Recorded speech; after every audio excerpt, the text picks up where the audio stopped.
Story 1: The Forgotten Room. Pedro arrived exhausted in a remote city after a long business trip. As a commercial representative, he was used to life on the road, but this city felt different, with a heavy atmosphere he couldn't quite explain. He found an Airbnb apartment situated on the top floor of an old, worn-out building. The facade showed signs of neglect, but the location was convenient, and Pedro didn't want to waste time looking for another place. As he entered the building, a chill ran down his spine, but he brushed off the initial discomfort. When Pedro opened the apartment door, he was greeted by a cozy environment. The decor was simple, with rustic furniture and soft lighting, creating a welcoming atmosphere. Despite the apparent comfort, something felt out of place. The air seemed heavier than usual. He looked around, trying to identify the source of his unease, but nothing seemed wrong. Assuming he was just tired, Pedro settled in and began unpacking his suitcase. A few hours passed, and Pedro was relaxing on the couch, reviewing his work papers when he first heard the sound. It was slow, dragging footsteps coming from the room next door. At first, he thought it was a neighbor arriving, but the footsteps continued in an irregular pattern, as if someone was pacing back and forth. Pedro ignored the noise for a while, focusing on his documents. However, as the minutes passed, the sound became more disturbing. Tired of hearing the footsteps, Pedro decided to ask the host about the noise. He sent a quick message. "It sounds like someone is in the room next door. Do you know if it's occupied?" Minutes later, the host replied curtly, "The room next door has been empty for months." Pedro's heart raced. A wave of confusion and unease washed over him. It didn't make sense. If the room was empty, where were the footsteps coming from? Curiosity and discomfort wouldn't let Pedro rest. He started pacing inside his own apartment, just like the footsteps he heard from the other side of the wall. Each sound seemed to echo in his head, increasing the tension. Finally, he decided he couldn't ignore it anymore. He grabbed the key he found on the nightstand by the bed and headed to the hallway, determined to investigate. The hallway on the top floor was narrow and dimly lit, with a musty smell lingering in the air. Pedro walked slowly, hearing only the sound of his own footsteps echoing off the walls. The door to the room next door was closed. He hesitated for a moment, feeling a sudden chill fill the air. The silence was oppressive. When he placed his hand on the doorknob, it felt strangely resistant, as if the door didn't want to be opened. With a light push, the door creaked open as though it hadn't been used in a long time. The room was shrouded in shadows. Pedro stepped inside cautiously, his eyes adjusting to the darkness. The place looked untouched, but the air was frigid, much colder than the rest of the building. He could feel the cold settling into his bones. A deep sense of something being terribly wrong overcame him. While investigating the room, Pedro noticed a large, antique mirror leaning against the wall opposite the bed. The surface faintly reflected the dim light from the hallway, but something was off about the reflection. As he got closer, he saw a streak of moisture running down the mirror, like tears streaming down an invisible face. It was when Pedro fixed his gaze on the mirror that he saw something that made his blood run cold. A shadow slowly began to form on the mirror's surface, taking the shape of a woman. She appeared hunched over, as if she were crying, her shoulders gently shaking. The muffled sound of sobbing echoed through the room, even though it was completely empty. Pedro stood frozen, unable to move. Fear consumed him entirely. He tried to rationalize what he was seeing, but nothing made sense. His eyes remained locked on the figure in the mirror, who continued crying, silent and spectral. The shadow didn't look directly at him, but Pedro felt as if at any moment she might turn toward him. Suddenly, the hallway light flickered violently, and the mirror vibrated with a sharp screech, like nails scraping against glass. In a desperate impulse, Pedro rushed to the light switch, trying to turn on the room's light, but it wouldn't work.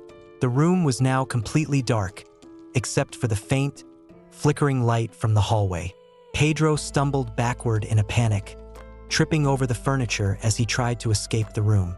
The mirror, now covered in a thin mist, still showed the woman's figure, but something had changed. She had stopped crying and seemed to be standing up, as if she was about to step out of the mirror. Desperation took over Pedro, and he ran for the door. When Pedro tried to leave, he realized the door was now locked. He yanked the handle with all his strength, but it wouldn't budge. The sound of sobbing filled the room again, this time louder and more anguished, almost inside his head. Pedro pounded on the door, shouting for help, but the sound seemed muffled by the walls, as if he were trapped in another dimension. Pedro turned in desperation and saw the woman's shadow now standing just a few feet away from him. Her features were still indistinct, but he could make out the contours of a pale face and hollow, expressionless eyes. She extended a hand toward him, as if wanting to touch him, and Pedro felt the air around him grow denser, suffocating. With a final, desperate push, Pedro threw himself against the door, which finally burst open with a loud crash. He ran down the hallway without looking back. His breath was frantic, his heart pounding, and the sound of his own footsteps echoed frantically against the building's walls. When Pedro returned to his apartment, he quickly locked the door and leaned against it, trying to catch his breath. Everything was silent now, but the cold still lingered in the air. Whatever that was, it still seemed to be nearby, lurking around the building. Pedro grabbed his phone with trembling hands and sent another message to the host. Something strange happened in the room next door. Are you sure it's empty? The host replied quickly, Yes, it's been empty for months. What happened? Pedro hesitated before responding. How could he explain what he saw without sounding crazy? The next day, Pedro went downstairs for coffee and met the host in person. When he recounted his experience, the host turned pale and uncomfortable. The room next door, well, there's an old story about it. They say a woman who lived here many years ago took her own life in that room. Since then, strange occurrences have been reported, but nothing as intense as what you described. Intrigued and still shaken, Pedro began investigating the building's past. He discovered that, indeed, a young woman named Elena had lived there. Her story was shrouded in mystery. The locals spoke of the loss of her young child, which led her into deep sorrow and, eventually, suicide. However, there were rumors that her death wasn't accidental. Some believed Elena was a victim of foul play, while others said she was consumed by grief. Either way, her presence seemed to have never left the place. Pedro knew he couldn't spend another night in that apartment. What he had seen and felt was too real to ignore. He quickly packed his bags and, without hesitation, left the building, feeling immense relief as he walked away. However, the image of the woman in the mirror remained etched in his mind, like a persistent shadow he couldn't shake. With each step toward the exit, the cold in his body lessened, but the weight of what he had witnessed seemed to follow him.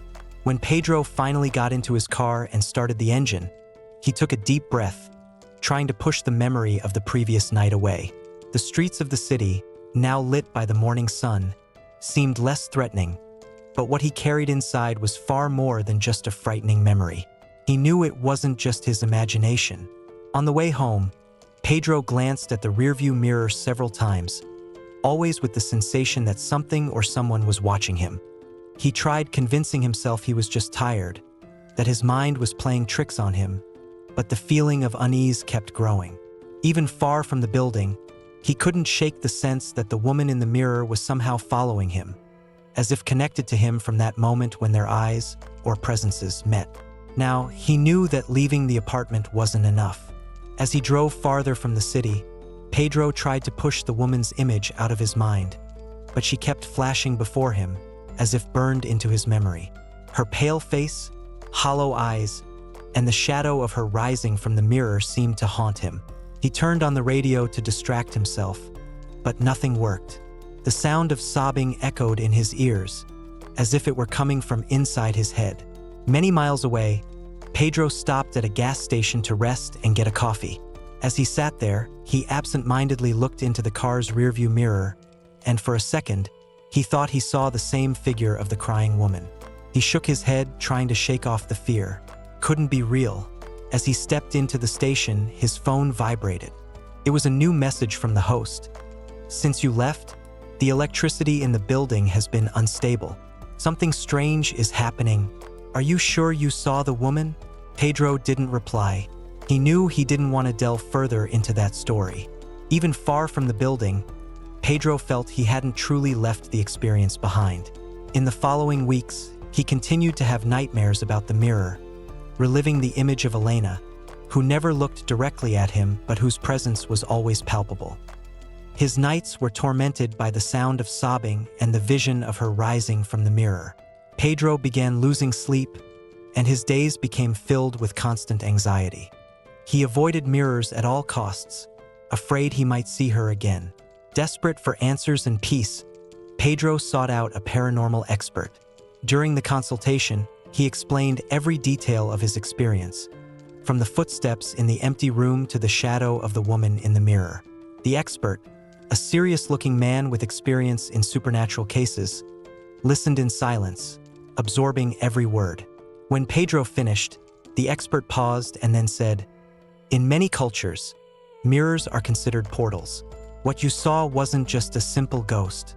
She's trapped between the world of the living and the dead, and the mirror is the only place she can manifest. But now that you've seen her and, worse, interacted with her presence, she may have attached herself to you." Pedro shivered. "Attached to me? What does that mean?" he asked, his voice trembling. Pedro left the consultation in a state of shock, denying what he had heard with all his might. "This can't be real," he thought repeatedly. But as the days passed, he began to notice small, unsettling details. Strange reflections in car windows, fleeting figures in public mirrors, and, most disturbingly, the sensation of being watched whenever he was alone. That night, as he stared into the mirror in his bedroom, Pedro realized that no matter where he went, the mystery of the apartment and the woman in the mirror would follow him forever. The shadow he had feared so much was now part of his life. Story 2: The Presence in Room 12. Rafael, a 35-year-old civil engineer, arrived in Sao Paulo after an exhausting week of meetings and travel. He needed rest, so he chose a modern Airbnb in the city center. The building, with its glass facade, offered a stunning view from the 12th floor. It seemed like the perfect retreat, or so he thought.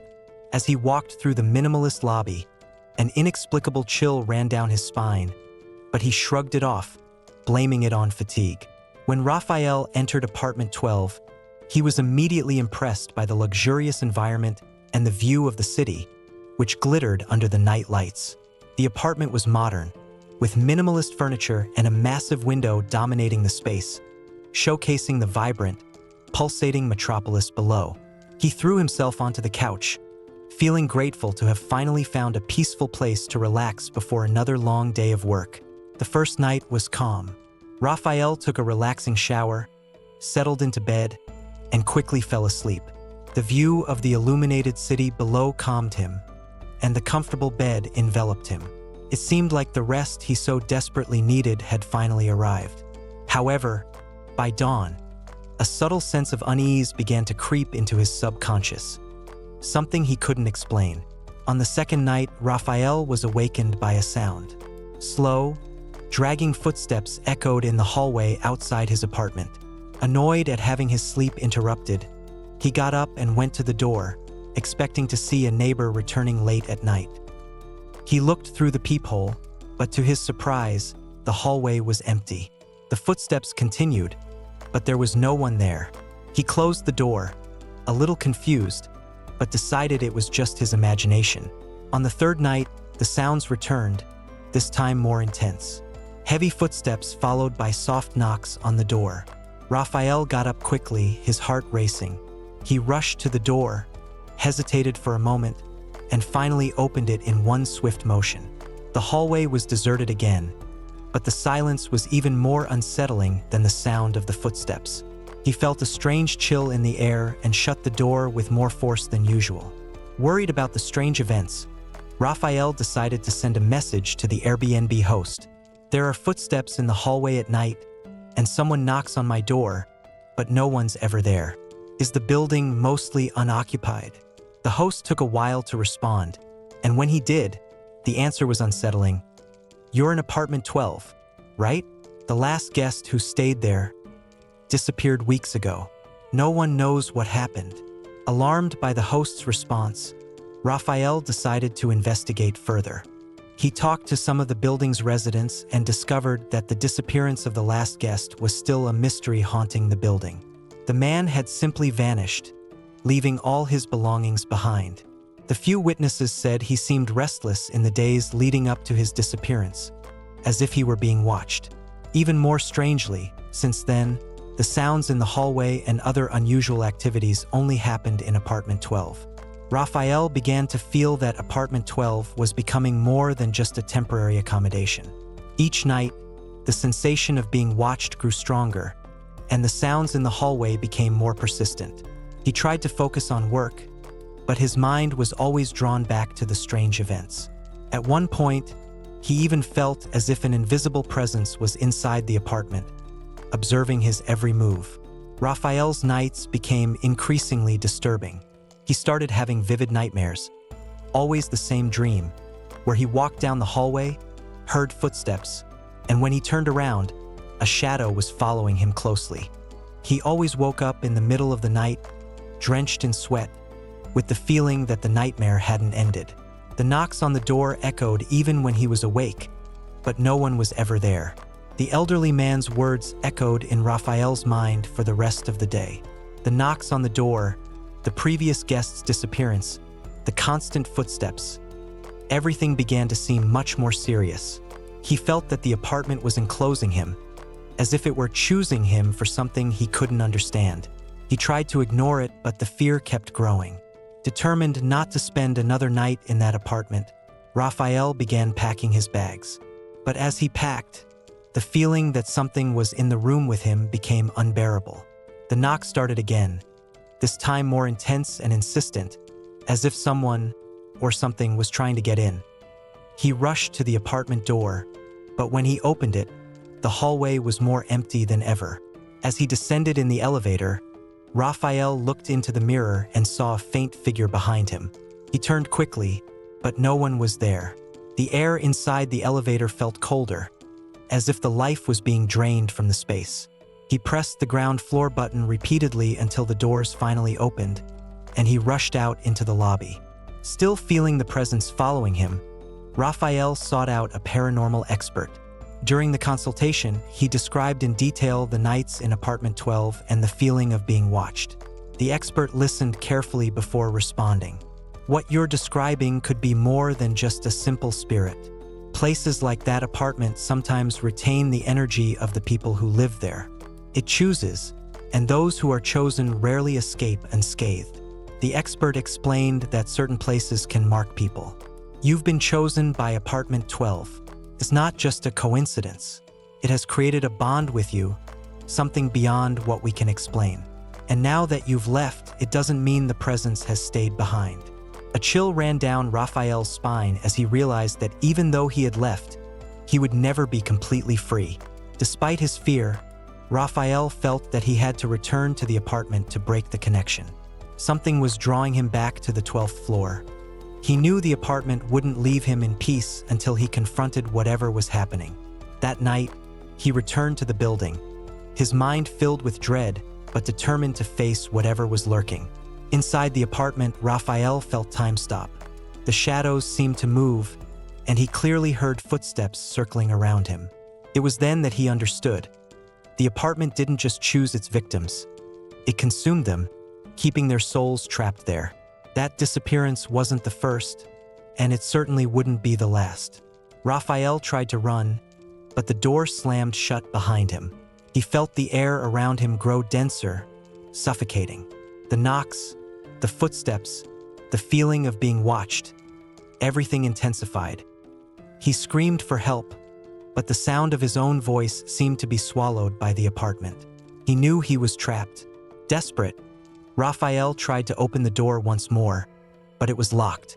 The air around him grew icy, and he felt something approaching, moving in the shadows. He turned to face whatever it was, but there was only darkness before him. He knew in that moment that the choice had been made. In the following days, residents whispered about Raphael's disappearance. He had vanished just like the previous guest. The building continued its quiet routine, but the mystery surrounding apartment 12 deepened. Everyone knew, but no one dared to speak about what really happened on that floor. Raphael had tried to confront the apartment, but what he didn't know was that no one truly wins against room 12. That presence couldn't be exorcised, fought, or denied. It simply consumed those who dared to stay too long.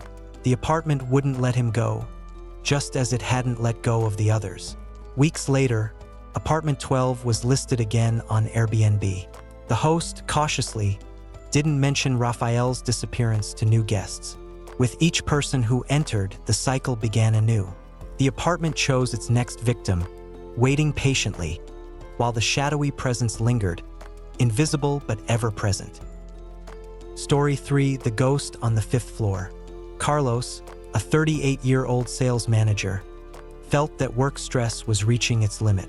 He needed time to relax and disconnect from the fast pace of city life. He booked an Airbnb in a small countryside town, far from the hustle and bustle of the metropolis. The building, with its sleek glass facade, seemed perfect for the rest he was seeking. However, as soon as he entered the quiet lobby, something unsettled him. There was a disturbing calm in the air, a sense of isolation he couldn't quite explain. The host met him in the lobby, a middle-aged man with a distant expression. As they went up in the elevator, the host casually commented, "Few people stay on the fifth floor for long. They always feel uncomfortable." Carlos, trying to keep things light, laughed and replied, "Sounds like you're trying to scare me." The host only smiled, with an ambiguous look, leaving Carlos intrigued. He tried to brush off the comment, but the words stuck in his mind. The apartment on the fifth floor was modern, with rustic and cozy decor. The soft evening light entered through the large windows, creating a peaceful atmosphere.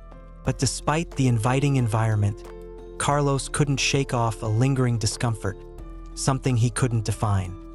He closed the guest room door, which he didn't plan to use, and felt a slight shiver when he heard the creak of the wood. It was as if something was watching him. That night, while preparing dinner, Carlos heard a faint creak. He looked toward the hallway and saw the guest room door, which he was sure he had closed, slightly ajar. A chill ran down his spine. He slowly approached and closed the door, feeling an increasing pressure in his chest. He tried to ignore the discomfort, but deep down he knew something was wrong. During dinner, Carlos heard a faint sound, like a whisper coming from the hallway. He stopped, trying to listen more carefully, but the sound vanished as quickly as it had appeared. "It must be my imagination," he told himself, but the sense of unease only grew. He spent the rest of the night on the couch but couldn't focus on the TV. Felt like the apartment was alive, somehow. Carlos went to bed early, hoping sleep would ease his tension. However, he woke up in the middle of the night, feeling a presence in the room. There was no sound, just an oppressive feeling that something was nearby. He opened his eyes and looked around, but the room was silent and empty. Trying to calm himself, Carlos closed his eyes again, but the fear lingered. On the second night, things got worse. Carlos was almost falling asleep on the couch when he heard footsteps. They were slow and heavy, echoing in the apartment's hallway. He remained still for a moment, listening carefully. The footsteps were clearly inside the apartment. Getting up cautiously, he went to the hallway, but there was no one there. Yet the sound of the footsteps continued, getting closer. The apartment lights suddenly started flickering. The flickering created unsettling shadows on the walls. Each time the lights blinked, it seemed like the shadows were moving. Carlos, now terrified, tried to find a rational explanation, but his heart was racing too fast. He started to sweat, feeling that something was watching him. Carlos decided to leave the apartment, but when he tried to open the front door, he realized it was locked. He pulled on the handle hard, but it wouldn't budge. Panic began to set in. He wondered if the host had locked the door from the outside, but that seemed impossible. Does he know what's happening here? He thought as his body trembled with anxiety. He began pounding on the door, calling for help, but the silence of the building was oppressive. Desperate, Carlos grabbed his phone and tried to call the host. However, the signal was weak and the call wouldn't go through. He walked over to the window, hoping the signal would improve, but all he saw was the darkness of the distant city. He felt utterly isolated, trapped in a place that was growing more hostile by the second. Returning to the living room, Carlos heard the whispers again.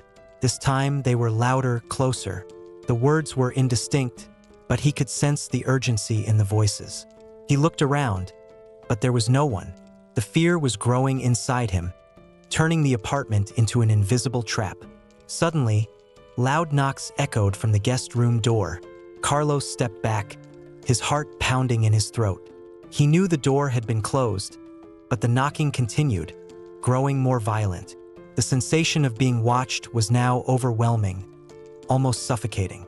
Something was inside the apartment, something he couldn't see, but it was clearly trying to get closer. When the knocking stopped, Carlos cautiously approached the door. He slowly opened it, his breathing heavy, and found the hallway dark and empty. The air around him felt colder, and the shadows on the walls seemed to shift subtly, as if they were alive.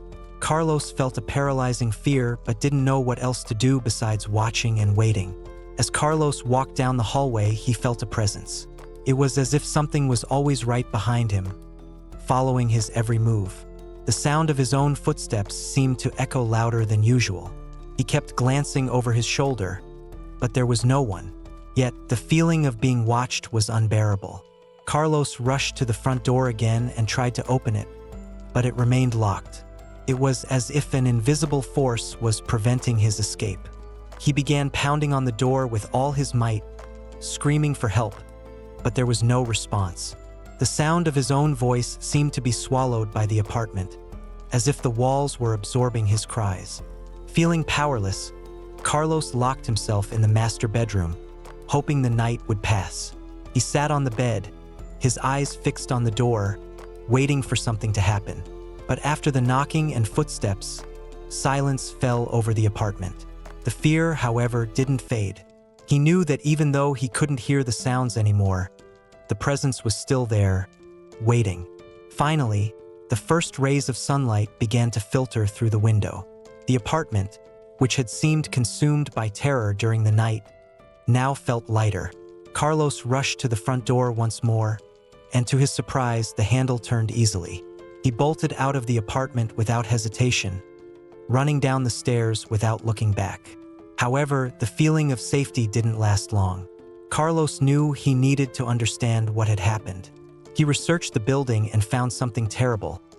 Decades ago, a devastating fire had destroyed part of the 5th floor. Many people had died, trapped, unable to escape. Since then, strange occurrences were frequently reported by those who stayed on that floor. Carlos decided to return to the building to confront the host. When he found him in the lobby, Carlos got straight to the point. "You knew all along, didn't you? About the fire, the things that happen on the 5th floor."